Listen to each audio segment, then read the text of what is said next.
अच्छा मेहमान तोहफा जो माने रहे लेकिन पहले पर्चे करा दी। मेहमान ये तोहार बड़कुआ सार है ना तोहार छोटकुआ सार है। पका रहा है, किससे बात कर रहा है? मेहमान से। मेहमान तोहफा जो माने रहे वो दिन तो सार नहीं दे पाए है लेकिन तोहफा मेरे बहुत चप्पुआ सार पकड़ के बांधे। अच्छा तेरे पकड़ के आवत है तोहफा लेके जरूरी लेके आवत है पकड़ा जी लेके जा। कहाँ जा रहा है? सारा नहीं मान रहे सार लेने जा रहा है। ब्याहे माने रहे देख रहे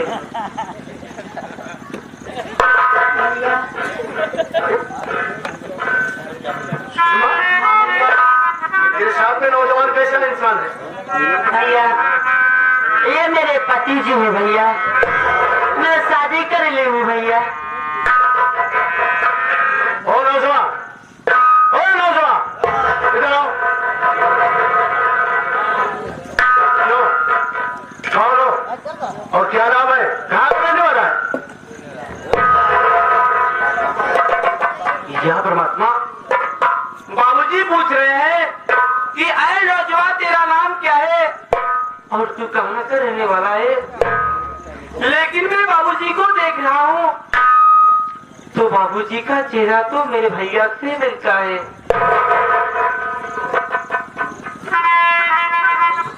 क्या पूछा कुछ बताएगा?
मेरा चेहरा तेरे भाई से मिलता जुलता है लेकिन और जो मैं पूछूं उससे बता पहले। अरे कहाँ पर है वतन तेरा बता दे साफ।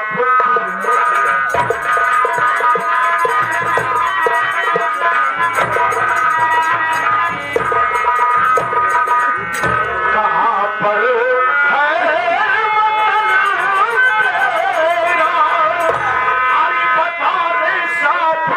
मुझसे और कसम भगवान की ना खाओ तुम खौफ के मुझे।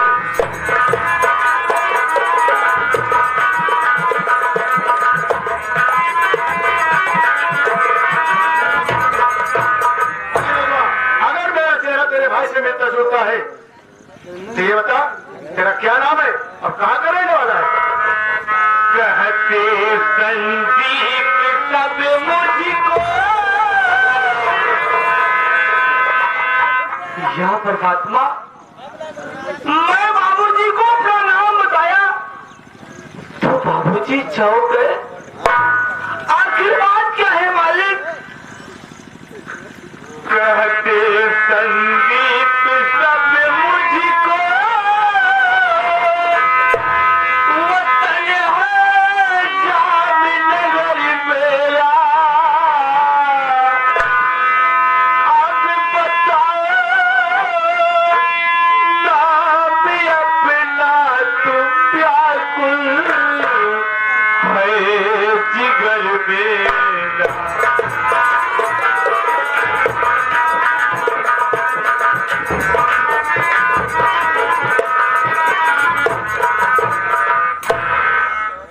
या परमात्मा,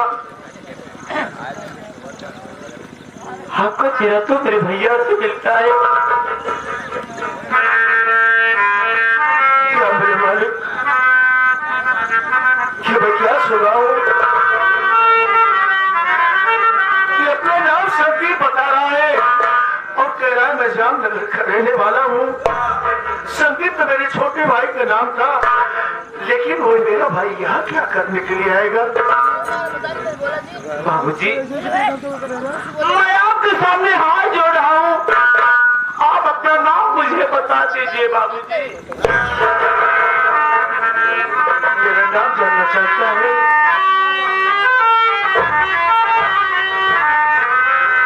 नाम कुलदीप मेरा मैं हूँ, भाई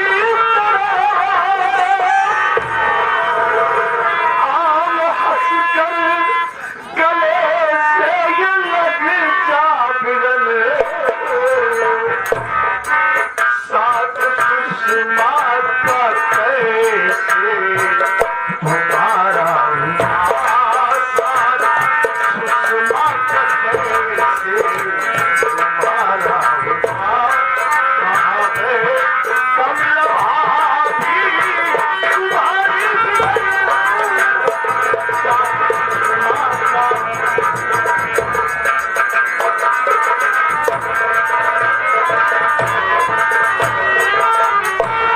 संदीप मेरे भाई, मैं तेरा भाई कुलदीप हूँ।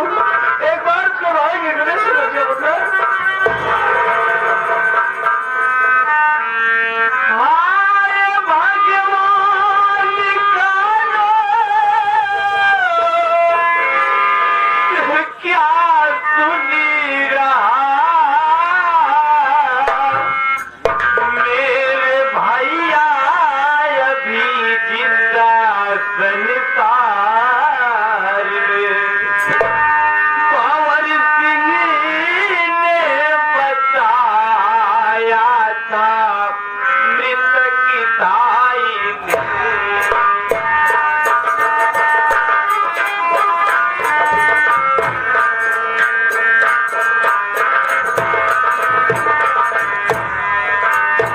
कंवर सिंह ने बताया मृतक दाई ने।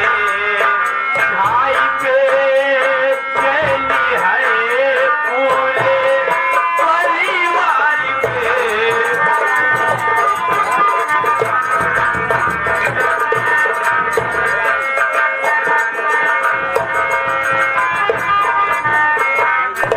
या परमात्मा, बाबूजी अपना नाम को भी बता रहे हैं और कह रहे हैं कि मैं तेरा भाई हूँ, लेकिन इसके पहले भगवान सिंह बताया था कि तेरे भैया तो मर चुके हैं। जब मेरे भैया मर चुके हैं तो आप एक डाकू, आप मेरे भैया नहीं हो सकते। मेरे मालिक, मैं अपने भाई से बता रहा हूँ कि मैं तेरा बड़ा भाई कुलदीप हूँ। तो बता रहा है कि इसके पहले भगत सिंह मुझे मृतक घोषित किया था कि मैं मर गया हूँ। इसलिए मेरा भाई कह रहा है कि आप मेरे भाई नहीं बल्कि आप एक डाकू है। नहीं मुन्ना, मैं मरा नहीं हूँ, मैं सचमुच जिंदा हूँ। और तू कह रहा है कि मुझे मृतक घोषित किया था भगत सिंह ने, लेकिन नहीं मुन्ना, जानता है वो हरामजादा उस दिन मदनपुर अपने साथ नहीं निभा गया, बल्कि जानता है रास्ते में मेरे साथ क्या किया।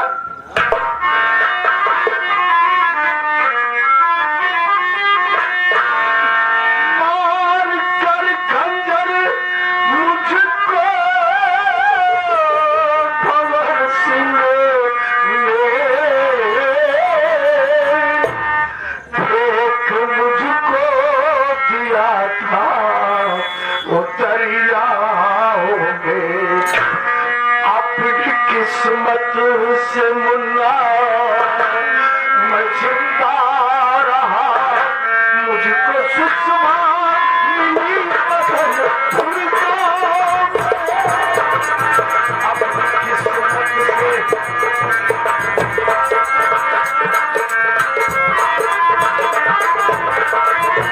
जानता है संदीप, वो हरामजादा जब अपने साथ लिवा गया तो मुझे मदद को नहीं लिवा गया, बल्कि रास्ते में गंगा नदी पड़ती थी, ले जाकर के वहीं पर गाड़ी को रोक दिया और कहने लगा कि कुलदीप बाबू देखो माँ गंगे की लहरें कैसे उठ रही है।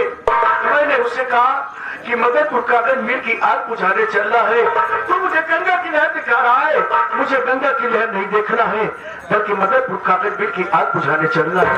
वो कहने लगा कि अब गाड़ी को रोक दिया हूँ, एक नजर माँ का दर्शन कर लीजिए। मुन्ना उसके कहने पर जैसे मैं माँ गंगे की तरफ ने नजर उठाया और माँ गंगे को प्रणाम किया, वो हरा चाकू मेरे पेट में चाकू मार दिया और अपने पैरों को छोड़कर बाहर जाकर दरियाओं में गिरा और उसी में तड़प रहा था।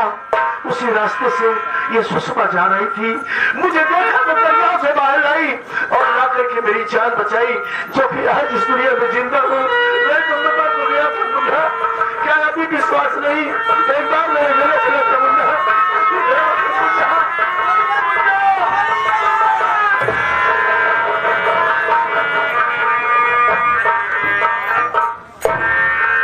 संदीप मेरे भाई घर छोड़ करके इस तरह से फटे पुराने लिबास में यहाँ कहाँ कह रहा है और तेरी भाभी माँ कहाँ है, वो नहीं दिखाई दे रही है। ये परमात्मा, अरे भैया भाभी माँ को पूछ रहे हैं, अरे मैं क्या जवाब दूं कि मेरी भाभी माँ कहाँ है, कितने हाल में कहा है तेरी भाभी?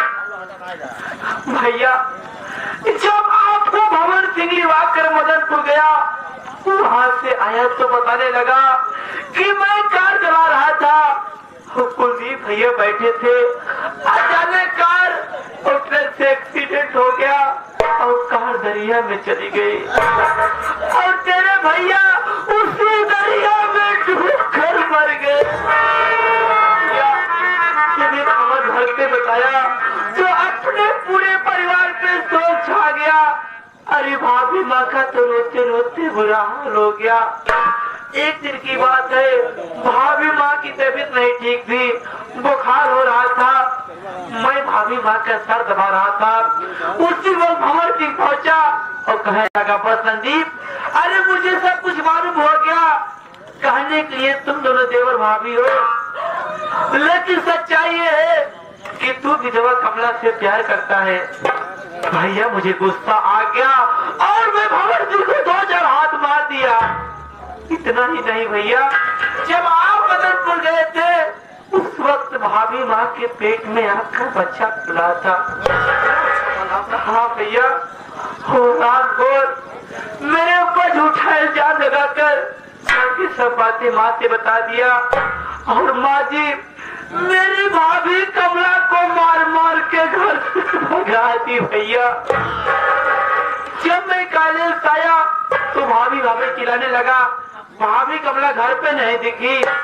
तभी माँ जी आ गई और मेरे ऊपर वही झूठा इल्जाम लगाकर माँ ने मुझे बहुत बेरहमी से मार मार के मेरे बदल से कपड़े उतार कर मुझे भी घर से भगा दी। भैया घर से निकलने के बाद मैं भीख मांग कर गुजारा कर रहा हूँ। एक प्यास से मेरा गला सूखा जा रहा था और मुझे ऐसा लग रहा था कि अगर मुझे पानी नहीं मिलेगा तो मेरा दम निकल जाएगा। मैं भटकते भटकते यही शिव जी के मंदिर पाया। यहाँ पे सुषमा नाम लड़की थी, ये बेचारी मुझे पानी पिलाई और मेरी जान बच गई। आज मैं दुनिया में हूँ भैया तो सुषमा की बदौलत से हूँ। एक कहने लगी कि आप मेरे साथ शादी कर लीजिए, मेरा दुनिया में कोई नहीं है। भैया मैं भी सोचने लगा कि मेरा भी दुनिया में कोई नहीं है। भैया मैं अपनी हालात को देखते हुए इसके साथ शादी कर लिया। अगर मुझसे कोई गलती हो गई हो तो मुझे माफ करना भैया। तो कहने के मतलब कि सब सारी चालबाजी उस हराम जादे भंवर सिंह की और माता कर्मावती का है। सुषमा, अरे ओ सुषमा,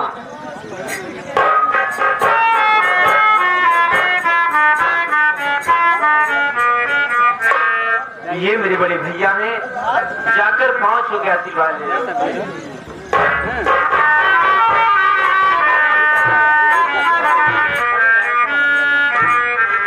सदा सुहागन रहो।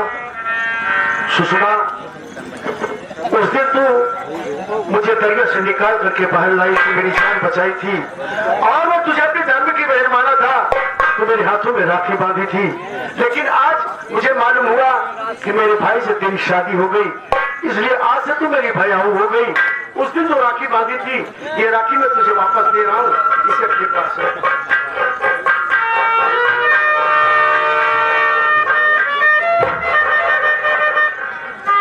लेकिन भैया मैं आपसे एक बहुत जरूरी बात जानना चाहता हूँ। सुनिए भैया,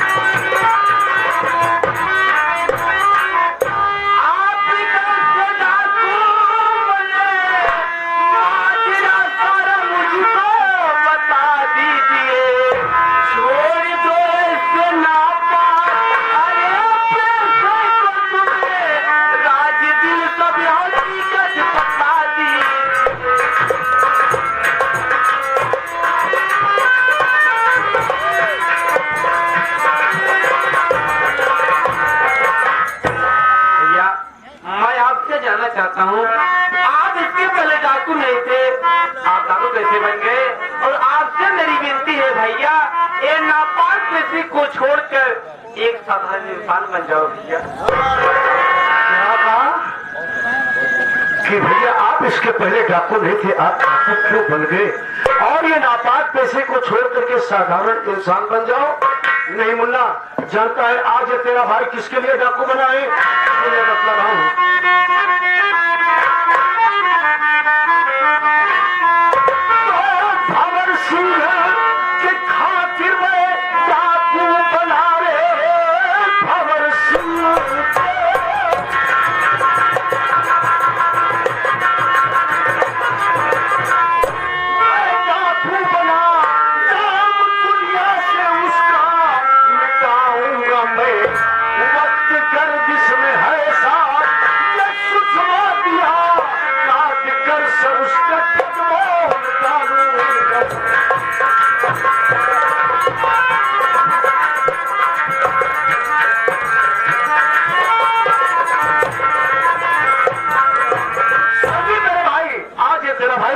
डाकू बना है, अपने हाथ में बंदूक का ताना उठाया है, तो उसे हरामजादे भगत सिंह के खातिर। और तू कह रहा है भैया नापाक पैसे को छोड़ करके और साधारण इंसान बन जाओ? नहीं मुन्ना, मैं प्रतिज्ञा कर चुका हूँ कि जब तक उस हरामजादे का सर काट करके या करके इसके जन्म में नहीं डालूंगा, तब तक चैन के साथ रहूंगा। तो भैया आप भंवर सिंह के लिए डाकू बने हैं भैया, तो भैया उस हालात और भंवर सिंह को छोड़ना मत भैया, हम दोनों की जिंदगी बर्बाद कर दिया। लेकिन भैया आज 3 दिन से हम दोनों पानी भूखे हैं भैया, हम दोनों को रोटी खिला दीजिए भैया। जब दोनों प्राणी भूखे हो, ठीक है, चिंता मत करो, इसे शिव जी के मंदिर पर रहना और मैं जा रहा हूँ कहीं ना कहीं तुम लोग रोटी का प्रबंध करके लाऊंगा और तुम लोगों को खिलाऊंगा।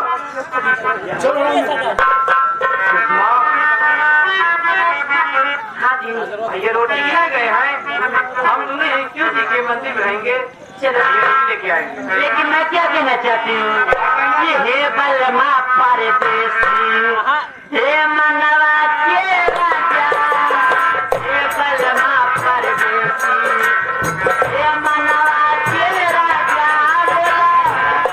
बोला हे नैना बोला के विषय, ये गई बात ना, ये हमारी दिल जनिया, कनिमाना मोर बचनिया, ये हमारी दिल जनिया, कनिमाना मोर बचनिया, बोला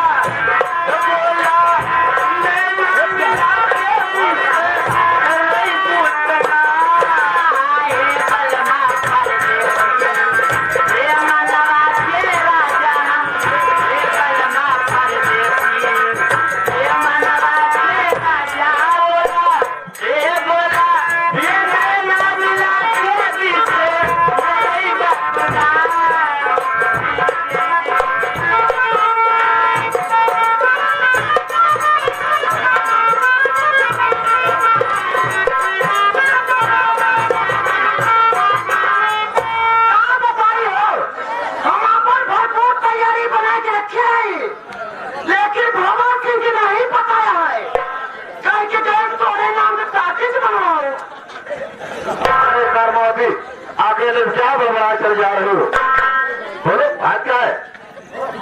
अरे हम ये सोचा था कि हमारे नाम से टाकी से बन क्या हुए ताकि तुम सब जानना चाहते हो, सुनो बता रहा हूँ।